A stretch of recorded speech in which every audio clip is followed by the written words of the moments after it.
రెండు కొండల మధ్యలో ఉన్న కోయిల్ సాగర్ ప్రాజెక్టు చాలా అద్భుతంగా ఉంటుంది.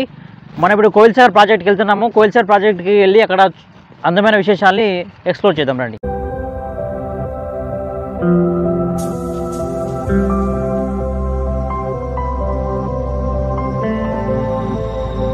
అమ్మ ప్రాజెక్ట్కి ఎట్లా పోవాలి? ప్రాజెక్ట్కి ఎట్లా పోవాలి?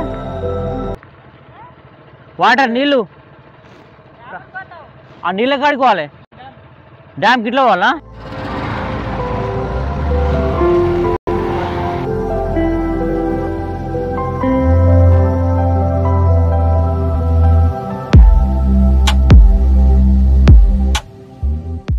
మొత్తానికి కోయిల్ సాగర్ ప్రాజెక్ట్ వరకు వచ్చాను.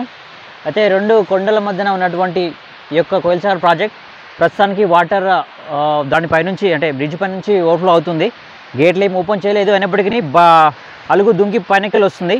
సో చాలా అద్భుతంగా ఉంది. అవి ఒకసారి మీకు కూడా చూపిస్తాను, చూడండి.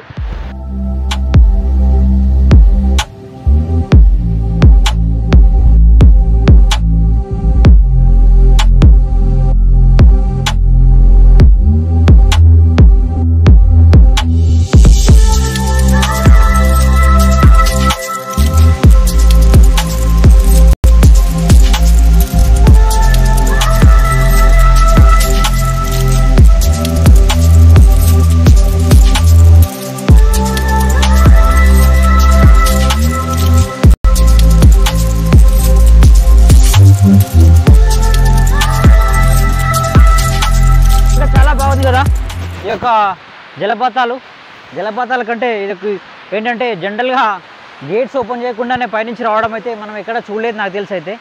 సో అది జస్ట్ వాటర్ నీటి గాలి అలలకు మాత్రమే వాటర్ గేట్ల పైనుంచి వస్తుంది. సో అదే ఇంత బాగుంటే ఇంకా గేట్లు ఓపెన్ చేస్తే కనుక ఇంకా ఎంత బాగుంటుందో మనము అర్థం చేసుకోవచ్చు.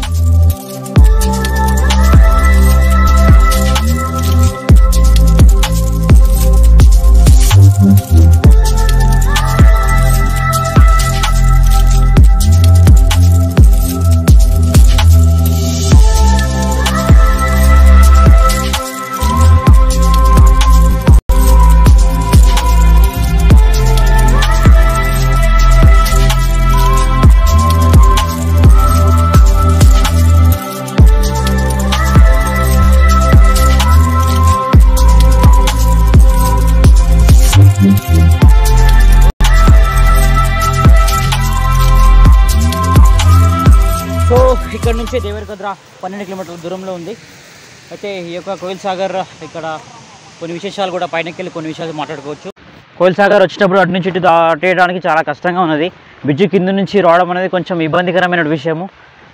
సో ఇక్కడ నుంచి అక్కడ ఈ గట్టు నుంచి ఆ గట్టు వరకు ఒక ఏదైనా బ్రిడ్జ్ అలాంటివి నిర్మిస్తే చాలా బాగుంటుంది. చాలా ఇబ్బందికరంగా పోవాల్సినటువంటి పరిస్థితి, ప్రమాదం కూడా జరిగే అవకాశం ఉంటుంది. కోయిల్ సాగర్ ప్రాజెక్టు పైకి వచ్చేసాము. అయితే ఈ కోయిల్ సాగర్ యొక్క ప్రాజెక్ట్ విషయాలు తెలుసుకున్నట్లయితే ఇందులో సామర్థ్యం ఎంత అంటే 2.2 TMC యొక్క సామర్థ్యం. ఈ యొక్క వాటర్ తోటి 50,000 ఎకరాలు కింద ఉన్నటువంటి దేవరకద్ర అట్లాంటి కొన్ని 3 మండలాలు ఉన్నాయి. ఆ 3 మండలాలకి ఈ యొక్క వాటర్ సాగునీరుగా ఉపయోగిస్తున్నారు. సో ఇట్లాంటి అద్భుతమైనటువంటి ఒక వాటర్ కేవలం వర్షాధారంతోనే నిండేటువంటి ప్రాజెక్టు. కానీ తెలంగాణ ప్రభుత్వం వచ్చిన తర్వాత ఈ యొక్క ప్రాజెక్ట్కి నీరు జూరాల నుంచి కృష్ణా వాటర్ని ఇందులోకి తరలిస్తున్నారు లిఫ్ట్ ఇరిగేషన్ ద్వారా. సో దీన్ని ఫిల్ చేసేసి ఇక్కడ నుంచి కిందికి వాటర్ని సాగునీరు కోసం ఉపయోగిస్తున్నారు. ప్రాజెక్ట్ని నిజాం కాలంలో 1945లోనే స్టార్ట్ చేయడం జరిగింది. కొన్ని సంవత్సరాల తర్వాత అది యొక్క ప్రాజెక్ట్ని కంప్లీట్గా కట్టడం జరిపోయింది. 2 కొండలు, ఎక్కడొక కొండ, దెన్ ఇక్కడ ఒక కొండ ఉంది. ఈ 2 కొండల మధ్యలో ఈ యొక్క సహజంగా ఉన్నటువంటి ఈ యొక్క బ్రిడ్జ్ని నిర్మించడం జరిగింది. సో ఈ యొక్క 2 కొండల మధ్యని బ్రిడ్జ్ చేసేసి మధ్యలో ఈ వాటర్ అంతా ఇక్కడ స్టాప్ చేయడం జరిగింది. సో ఆ పక్కన ఉన్నటువంటిది మనకు ఎదురుగా కనిపిస్తున్నటువంటిది మనకు దేవరకద్ర ఫోర్ట్. ఆ ఫోర్ట్ ఆల్రెడీ మనము బ్లాగ్ కంప్లీట్ చేసుకున్నాము. విన్నారు కదా మీరు, మత్తడి దుంకి ఎలుగు తన్నుకొని పారినట్టు అనే పాట విన్నారు కదా. సో అది మనం ఇక్కడ చూస్తున్నాము. చూడండి ఏ విధంగా పైనుంచి వాటర్ తన్నుకొని బయటకు అంటే కిందికి ప్రాజెక్టు కిందికి వాటర్ ఇలా ప్రవహిస్తుందో చూడండి.